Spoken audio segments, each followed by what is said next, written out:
My name is Dr. Anthony Levatino. I'm a practicing obstetrician-gynecologist, and I performed over 1,200 abortions. Today I'm going to describe a first trimester medical abortion. This is a procedure in which the mother swallows pills in order to terminate her baby, and it is performed up to the 10th week of pregnancy. The procedure involves 2 steps. Step 1. At the abortion clinic or doctor's office, the woman takes pills which contain mifepristone, also called RU46. RU46 blocks the action of a hormone called progesterone. Progesterone is naturally produced in the mother's body to stabilize the lining of the uterus. When RU46 blocks progesterone, the lining of the mother's uterus breaks down, cutting off blood and nourishment to the baby, who then dies inside the mother's womb.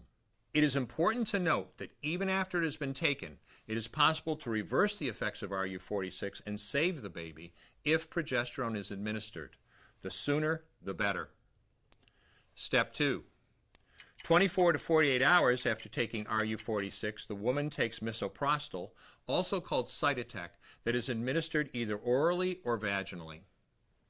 RU46 and misoprostol together cause severe cramping, contractions, and often heavy bleeding to force the dead baby out of the woman's uterus.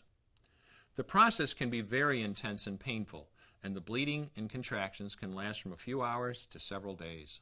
While she could lose her baby anytime and anywhere during this process, the woman will often sit on a toilet as she prepares to expel the child, which she will then flush. She may even see her dead baby within the pregnancy sac. At 9 weeks, for example, the baby will be almost an inch long, and if she looks carefully, she might be able to count the fingers and toes. After she has disposed of her baby, the woman may have bleeding and spotting for several weeks. Bleeding lasts, on average, 9 to 16 days. 8% of women bleed more than 30 days, and 1% require hospitalization because of heavy bleeding.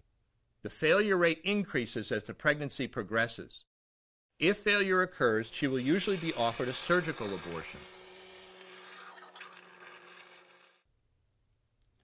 For the mother, medical abortion often causes abdominal pain, nausea, vomiting, diarrhea, headache, and heavy bleeding.